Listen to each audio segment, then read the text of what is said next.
ஆண்டவராகிய இயேசு கிறிஸ்துவின் நாமத்தில் வாழ்த்துக்கள். இன்றைய மன்னா பகுதியிலே நாம் இன்றைக்கு பார்க்க போகிற வேத பகுதி ரோமருக்கு எழுதின நிருபம் 4வது அதிகாரம் 19வது வசனம். அவன் விசுவாசத்திலே பலவீனமாய் இருக்கவில்லை. அவன் ஏறக்குறைய 100 வயதுள்ளவனாய் இருக்கும்போது தன் சரீரம் செத்து போனதையும் சாராளுடைய கற்பம் செத்து போனதையும் எண்ணாதிருந்தான். இந்த வசனத்தை நாம் வாசித்தோம்.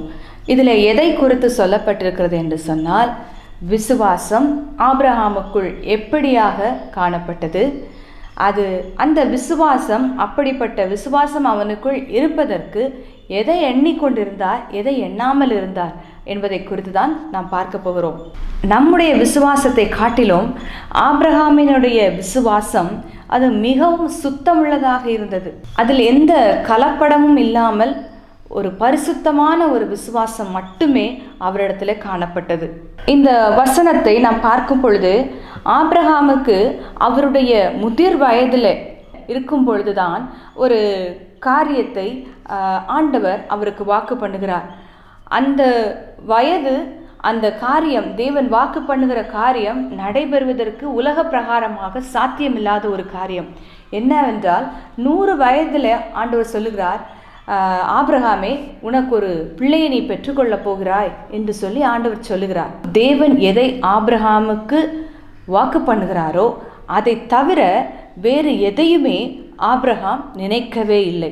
அதற்கு மாறாக அவன் எதையுமே நினைக்கவே இல்லை. ஒருவேளை ஆண்டவர் இப்படிப்பட்ட வாக்குத்தத்தத்தை எனக்கோ உங்களுக்கோ கொடுத்திருப்பார் என்று சொன்னால் நாம் என்ன செய்திருப்போம்?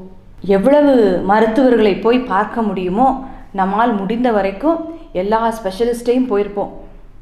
100 வயது ஆகிறது, என்னுடைய மனைவிக்கு அவளுடைய வயது சென்றவளானதுனாலே அவளுடைய கற்பம் அது இனி செயல்படாத ஒன்றாக இருக்கும் என்று சொல்லி சந்தேகத்திலே போய், என்னை போல யாராவது இப்படி ஒரு வயதில் பிள்ளையை பெற்றிருக்கிறார்களா என்று சொல்லி அந்த அனுபவத்தை போய் அவர்களிடத்தில் போய் கேட்டுக்கொண்டு வருவதற்கு ஆசைப்படுவோம்.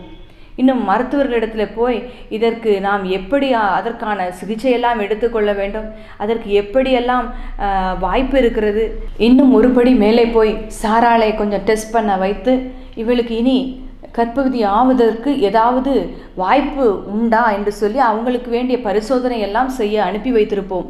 இன்னும் எத்தனை பேர் அந்த வயதிலே தோல்வியை கண்டடைந்தார்களோ அவர்கள் சொன்ன வார்த்தைகள் எல்லாம் போய் கேட்டுக்கொண்டு வருவோம். எது தேவன் வாக்கு பண்ணினாரோ அதற்கு எதிரான எல்லா சூழ்நிலைகளையும் நாம் பரிசோதித்து முடித்துவிட்டு உலகம் சொன்ன எல்லா எதிர்மறையான ரிப்போர்ட்டையும் எடுத்துட்டு வந்து ஆண்டவரிடத்தில் அப்புறம் வருவோம். கடைசியில் விசுவாசத்தோடு வந்து அவளுடைய சூழ்நிலை இருக்கிறது என்று சொல்லி அந்த எதிர்மறையான எண்ணத்தை எல்லாம் கொண்டு வந்து அந்த அவிசுவாசத்தோட கொஞ்சம் விசுவாசத்தையும் சேர்த்து கொண்டு, ஆனால் தேவன் நீர் எனக்கு இப்படி சொல்லியிருக்கிறீர் என்று சொல்லி கடைசியிலே நாம் முடித்து விடுவோம். ஒரு பக்கம் விசுவாசிக்கிறோம், இன்னொரு பக்கம் அதற்கு எதிர்மறையாக யோசிக்கிறோம்.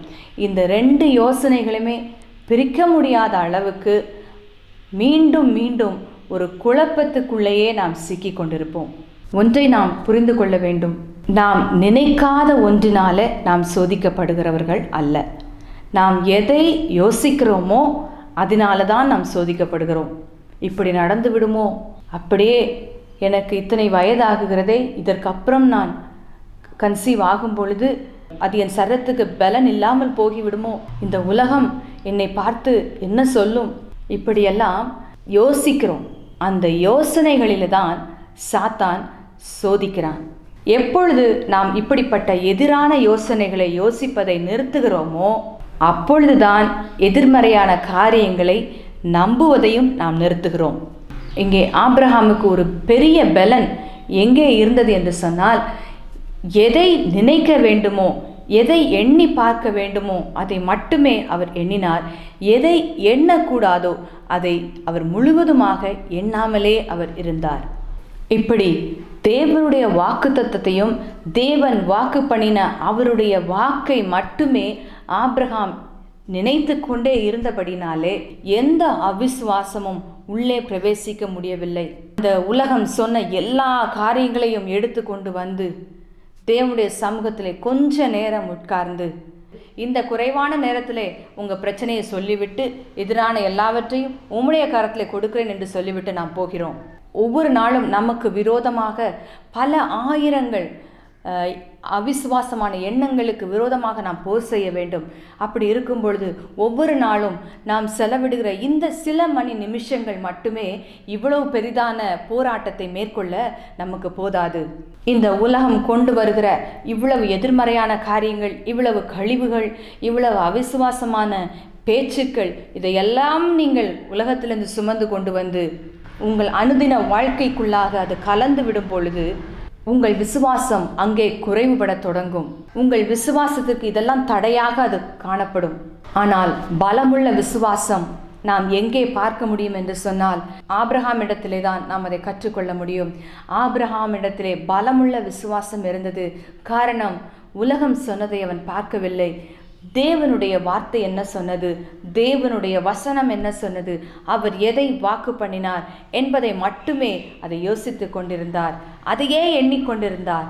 ஆகவே அவர் விசுவாசத்தினாலே அவர் பிள்ளையை பெற்றுக்கொண்டார். இன்றைக்கும் உங்களுடைய வாழ்க்கையிலே ஏதோ ஒரு குறைவு இருக்கலாம். ஆனால் தேவனாகிய கர்த்தர் சொன்ன வார்த்தையை நீங்கள் விசுவாசியுங்கள்.